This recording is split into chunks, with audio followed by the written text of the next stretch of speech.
Hitting a plateau means that what you have been doing up till now is no longer enough and you need the next phase. What exactly is the next phase? First of all, it's going to be more mindset than it is actions, because I know that you're consistent with your training. I know that you eat well most of the time. So your daily actions and habits are not the issue. Now the issue is this. This part is much harder to change because it's your identity, it's the way you see things, it's how you view yourself, and it's also what you believe you need to do next. I'll give you an example. I've coached heaps of people to lose lots of weight, but then they hit the same plateau and it's their mindset that stops them from getting to the next phase.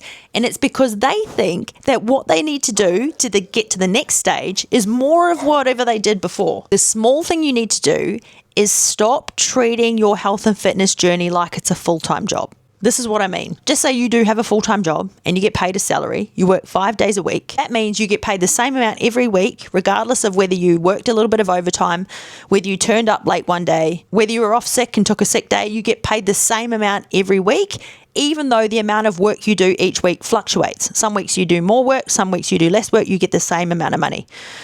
But body transformation and recomposition doesn't work that way. What happens is you get to a point where you have to do the work 7 days a week, not 5 days a week, 7 days a week.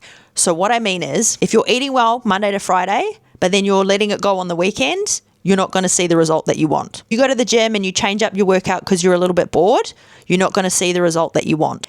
Now the small things are actually starting to matter, and there'll be lots of small things you're doing that before you got away with, and now you're not getting away with it. So the training consistently and the eating well most of the time is now not enough. Everyone gets to this point. Believe me, you're not the only one. You are not broken, but what it does mean is that you have graduated and now you need to have more of an advanced thinking. So that means for a while at least, no more pizza on Friday night.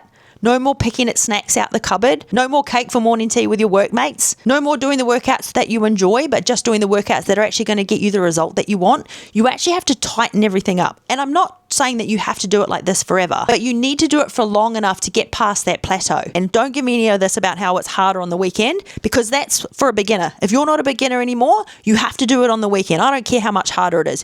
So to get through this plateau and to actually get things moving again, first you need better quality workouts, not more. So quality over quantity. Same with the food, quality over quantity. And you have to do it 7 days a week. So if you've never done this before, it's going to be uncharted territory for you. It is really freaking hard to be compliant with your food for 7 days straight. Believe me, it is hard.